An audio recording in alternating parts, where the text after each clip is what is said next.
गुरु को पूछो जाय, सवा शेर अन्न पाव से अटल राज दियो। बिन भक्ति क्या होते है भरम रया संसार, रति कंचन पाया नहीं रावण मरती बार। रावण ने वंश रे माने भक्ति रा संस्कार वो अहंकार आई गयो इन वास्ते सोनारी लंका थी, 1 लाख बेटा था, 1.25 लाख छोटा था और राधारी रावण ने क्या जो हस्ती थी और चांद सूरज उन्होंने दिवला था और अंदर पानी भरता था, कई देवता उन्हें हाथी में था, लेकिन वो भक्ति के बिना वंश डूबियो समझावे नारी। रावण की मंदोदरी पत्नी ने समझाई कि पतिदेव देखो आप मान संस्कार जारी है, वो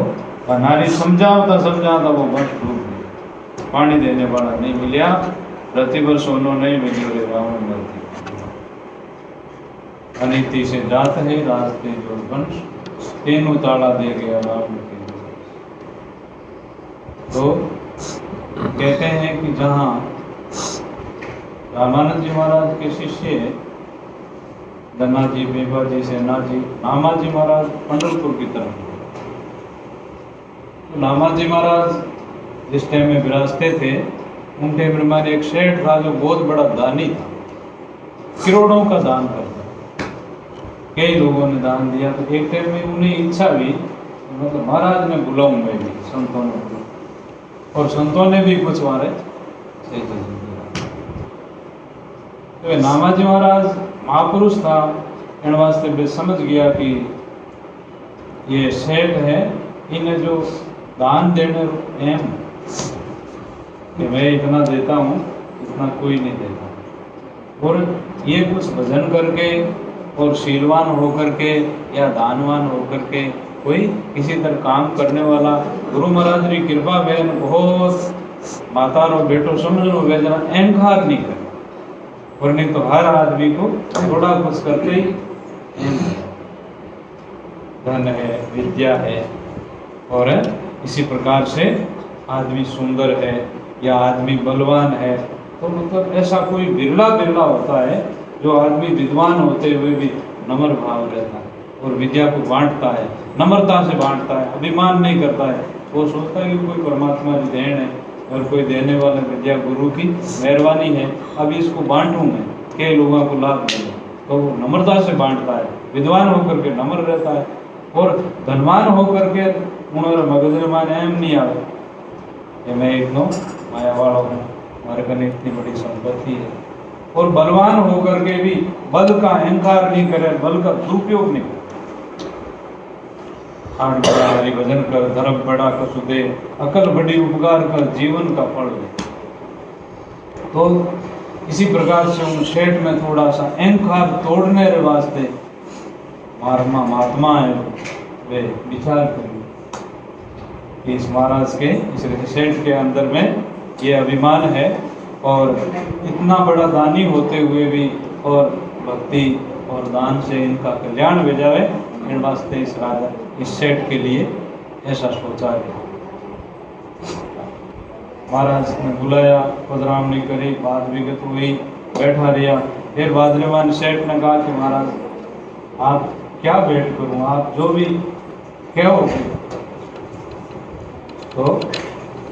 महाराज ने कहा कि राजन आप मेरे को दान दोगे, कुछ भेंट दोगे। तो ताकड़ी है ना, ताकड़ी के बदले में एक राम तुलसी के पत्ते ऊपर लिखूंगा और उनके बराबर सोना या जो भी धन है आपको देना वो दे। तो राम लिख करके तुलसी के पत्ते के ऊपर और उता चेला में रख दिया गया। अब वो सेठ वहाँ धन रखने लगा, मोरा रखने लगा, हीरा रखने लगा, और की चीज वस्तु रखने लगा, लेकिन वो पत्तों है जो रूटे ही बड़े राम नाम, हाँ राम नाम होता है। तो इसी प्रकार से जजपुर सेठ ने विचार नाम के समान कोई चीज नहीं। ये जो अपना नाम के साथ है ना, पग भी सुंदर लगे, हाथ भी सुंदर लगे, सिर भी सुंदर लगे, बाल भी सुंदर लगे, और गड़ो पेड़ जगह जगह सब फूट रहा लगे, लेकिन सबारो तो नाक है, सब श्रृंगार रो जो शोभा है तो नाम है।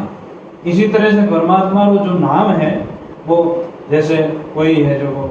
साधु है तो भगत है तो और किसी प्रकार से कैसा भी कुछ काम करने वाला, वे जिनी तरह से बैठ रहे माने पानी है जो सब उसमें मूल जो चीज है नाम परमात्मा को स्मरण। तो अब सेठ ने माफी मांगी, अब मैं आपने नहीं दे सकता, आप रखने धन एडो है जिससे मतलब मेरा जो धन है ठीक है, लेकिन आप तो मान धनवान हो, आपके पास में ऐसा राम नाम कर। तो इसी प्रकार संत महात्मा ने कहा कि संसार के माने चाहे करोड़ गवा देवे दान में कोई नहीं नाम सुना, और इतना पहाड़ जितना सोना दे देवे तो भी नाम के समान नहीं है। तो इसमें बताया कि सुन से जुगत मुगत की बात सुरत गुरु जी में राखो, जीव है जो पतिव्रता पीहर में रहे, सुरती पति के पास में रहे, जीव गौ माता चरने वास्ते जाए उन्हें सुरती बछड़ा में रहे, हुंकार करती रहे, सब गायों के आगे जा करके और बछड़ा के पास पहुंचती है और उसका दूध झरने लग जाता है। इन्हीं तरह से जिन मिनखों में भाई और बहनों में के सुखराम मेर सदगुरु की प्रेम उमट घट आवे, इन विधि से नाम नहीं अंतर जागे उलट आद कर जाए। वो जीव जो अपनो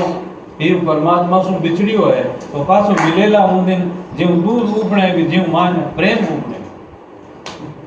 और प्रेम सु भजन करेला जना परमात्मा की प्राप्ति आत्मा सत्स्वरूप ज्ञान। दर विश्वास रखो चित चरना प्रेम प्रीति से घट हेरो, घट में पुरुष बसे अविनाशी अजर अमर भर तेरो, हेली मान वचन सत मेरो, भटकत कहीं फिरे मन पूंजर तो ही में पीते। तो इस प्रकार से संसार के अंदर जो मैंने महापुरुषों ने कहा कि ज्यों गुरुमुखी रिसुरती इसी तरह शरीर महाराज में ज्ञान आ गए तो कहा कि दुख सुख आण पड़े कोई भारी, हरक शोक मत आनो, ज्ञान विचार से मन समझाओ गुण आर समझाओ। जो भी अपने प्रारब्धों रे माने कभी कभी सदाई लाभ मिलता है तो कभी कभी हानि होती है, या सदाई सुख रहता है तो कभी कभी दुख मेहमान भी आता है, लेकिन सत्संगी है और भजन करने वाला है और विवेक विचार वाली आत्मा है तो दुख में और सुख में सहमान रहे। जैसे साधु है, अच्छा संत महात्मा है तो आपने घर आया तो महाराज ने पूजा कर दी, महाराज ने तिलक लगा दियो और महाराज ने बहुत सम्मान करियो, और जे गठे मतलब इस तरह से कोई ऐसा लोग भी मूर्ख लोग भी मिल गया, जगत में सब तरह के लोग मिलते हैं तो अपमान भी कर दो, तो उन मान में और अपमान में सम रहने की शक्ति उस महात्मा में। इसी तरह से आप ग्रस्त में रहते हुए भी सुख में और दुख में समान में रहने की शक्ति, ऐसी समझदार माता है, बहन है, सोचे होना आ रहे वही होता है, नहीं होने वाला कभी नहीं होता है। इसलिए कुछ लाभ तो सदा भी होते हैं, आज हानि हो गई है ठीक है चलो हो गई है, कल लाभ हो जाएगा, तो उसमें न हरक करते न शोक करते, ज़्यादा हानि में शोक नहीं करते और ज़्यादा लाभ में राजी नहीं होते, और राजी होते वे रोवे जगह हंसे बरार हंसे जगह रोवे भी बरार। तो इन वास्ते ज्ञान विचार से मन समझाओ गुण आर समझाओ। पुरानी टाइम रे माने अपने मारवाड़ धरती रे माने कोई सत्संगी ज्ञानी राजपूत था, तो जना मैं मकान वेता उन टाइम रे माने कच्चा और कोठिया रे माने धान डालता, और इन्हीं प्रकार से कपड़ा लगा रखने वास्ते भी ज़्यादा कोई मतलब अपारे जो आज बक्स वगैरह है और पेटियाँ तिजोरियाँ हैं क्यों नहीं, वे कपड़ा भी इस प्रकार से ही रखा जाता था, और कोई सोना चांदी वेतो तो वो कठे इन तरह से दान में या कठे रेत में पूर्ण है ना।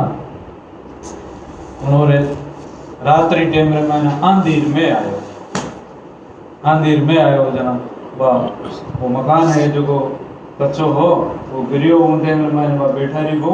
और उनके पोते और पोतियाँ वे 2-3 टावर थे वो, और उन टावरों की माँ खत्म हो तबना से मर गया। वो बाप और बेटा दोनों एक दूसरी जगह था, वो बच गया।